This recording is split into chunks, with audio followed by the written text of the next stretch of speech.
When the Luftwaffe roared across European skies in 1939, Allied pilots faced a terrifying reality.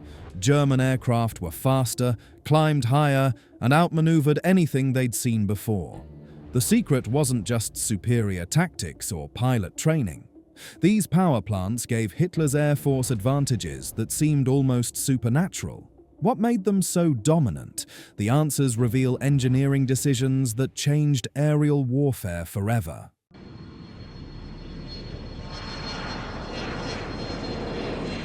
While Britain and America built traditional upright engines, German engineers made a controversial choice: flip everything upside down. The Daimler-Benz DB601 and its successors used an inverted V12 configuration, placing the crankshaft at the top and cylinders pointing downward. This wasn't just different, it was brilliant. The inverted design lowered the engine's center of gravity, improving aircraft stability and handling. More importantly, it gave pilots better forward visibility by slimming down the nose profile. The propeller shaft sat lower, allowing engineers to mount weapons directly through the engine block. The DB601 produced 1,175 horsepower at a time when many Allied engines struggled past 1,000. Inside, precision manufacturing techniques borrowed from Mercedes-Benz automotive engineering created tolerances measured in thousandths of millimeters. Each engine underwent rigorous testing that rejected units for microscopic imperfections. The result? Reliability that kept Messerschmitt Bf-109s flying sortie after sortie, while enemy fighters sat grounded with mechanical failures. German metallurgists developed special aluminum alloys that withstood higher temperatures and pressures.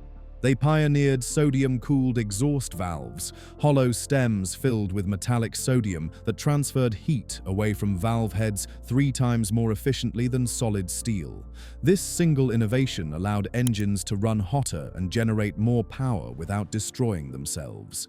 When Allied engineers first examined captured DB engines, they found technology their own labs wouldn't develop for another 2 years. But the inverted design held one critical advantage that pilots discovered in the heat of combat.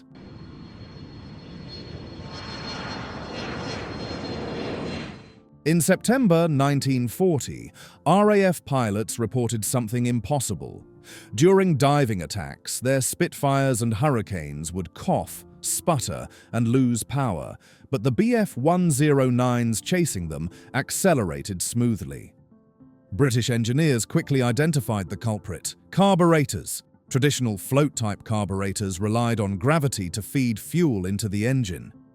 During negative G maneuvers, sharp dives, or inverted flight, fuel would slosh away from the intake, causing temporary engine cutout.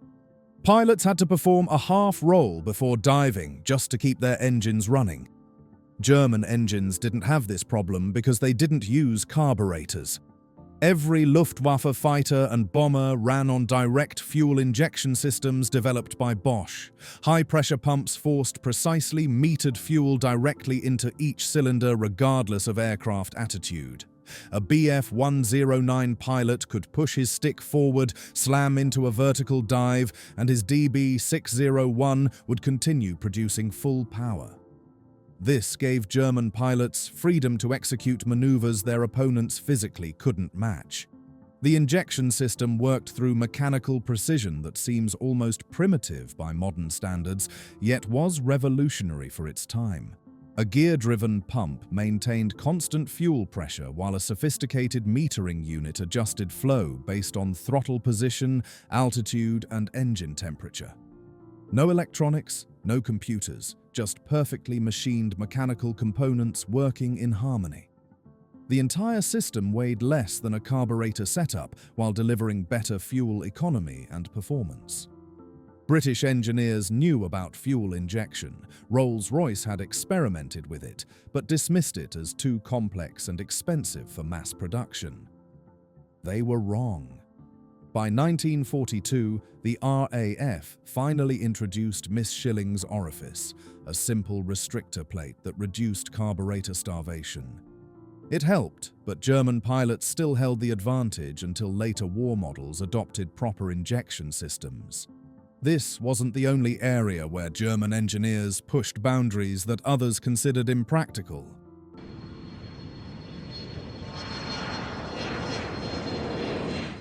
Air gets thinner as altitude increases, and thin air means less oxygen for combustion. By 20,000 feet, naturally aspirated engines lose nearly half their sea-level power.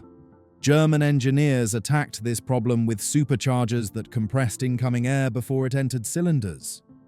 The Daimler-Benz DB605 featured a single-stage supercharger that maintained power output up to 18,000 feet. But Junkers took it further with their Jumo 213, incorporating a two-stage, three-speed supercharger that kept engines producing maximum power well above 30,000 feet. The engineering was brutally complex. A supercharger is essentially an air compressor driven by the engine's crankshaft through gears. The problem? Compressing air generates tremendous heat, and hot air is less dense than cool air, defeating the purpose. German engineers solved this with intercoolers, radiators that cooled compressed air before it reached the cylinders. On the BMW 801 radial engine powering the Focke-Wulf FW190, engineers integrated the intercooler into the cowling itself, using ram air from forward flight for cooling. Different missions demanded different supercharger configurations. Low-altitude ground attack aircraft needed maximum power below 10,000 feet, while high-altitude interceptors required peak performance at 25,000 feet or higher. Luftwaffe logistics became a nightmare of engine variants, each optimized for specific altitude bands. A DB605A differed from a DB605AS, which differed from a DB605D. Same basic engine, completely different performance characteristics based on supercharger gearing. The pursuit of altitude performance led to increasingly desperate measures. Engineers experimented with water methanol injection, spraying a mixture into the intake manifold to cool compressed air and prevent detonation. This allowed brief power boosts of 300 horsepower or more, enough to catch a fleeing bomber or escape a pursuing fighter. But the system added weight, complexity, and another fluid that pilots had to monitor. Yet even supercharging couldn't solve the fundamental problem that would eventually cripple the Luftwaffe.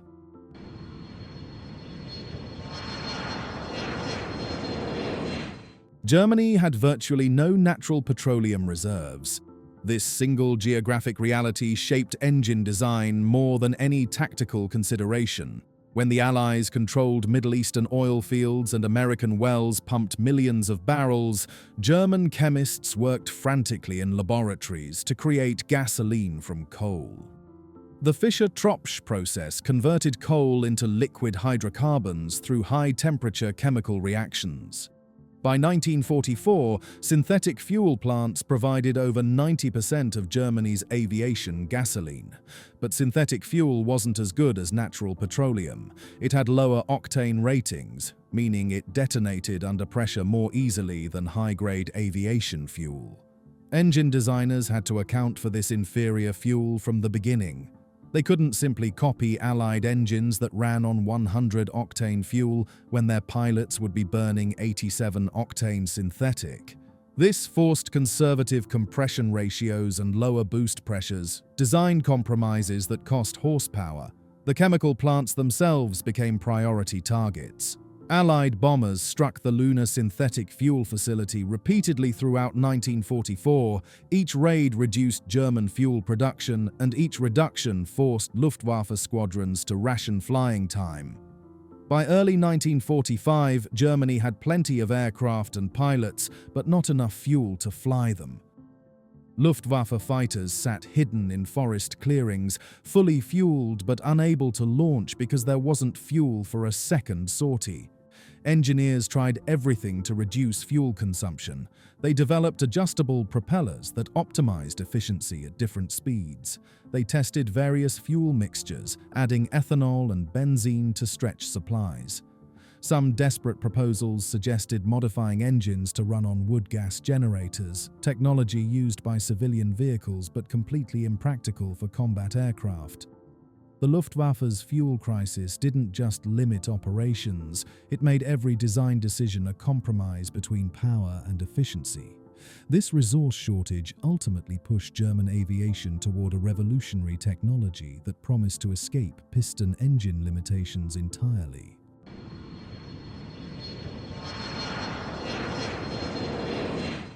On July 18, 1942, test pilot Fritz Wendel pushed the throttles forward on an Me-262 prototype.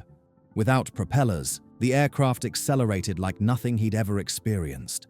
Two Junkers Jumo 004 turbojet engines mounted under the wings produced 8,800 newtons of thrust, propelling the fighter to 540 miles per hour, 100 miles per hour faster than any operational piston engine fighter. Germany had achieved what seemed impossible, practical jet propulsion in a combat aircraft.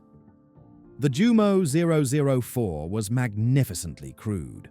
8 combustion chambers surrounded a central shaft where an 8-stage compressor fed compressed air into combustion chambers where fuel ignited continuously.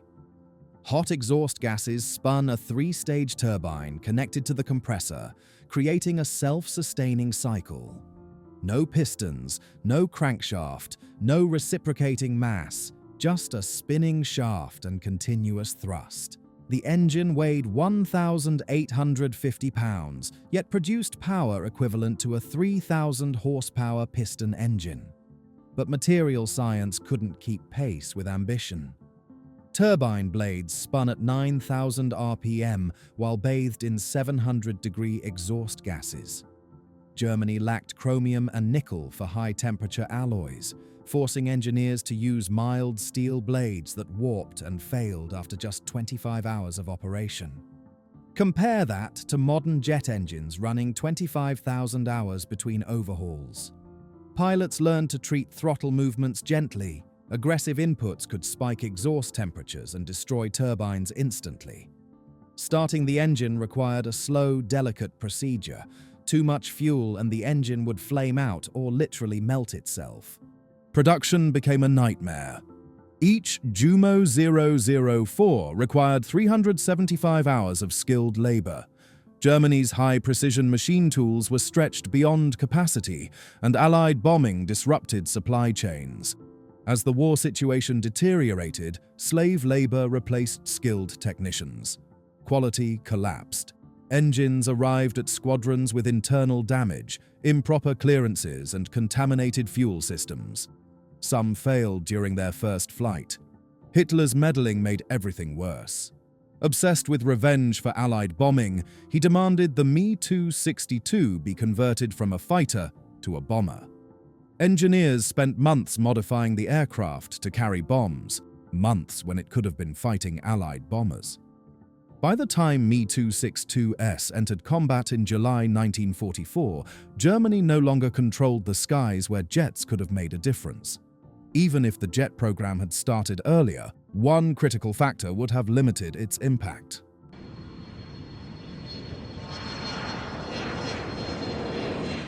By 1944, Luftwaffe engines were technically superior to most Allied power plants.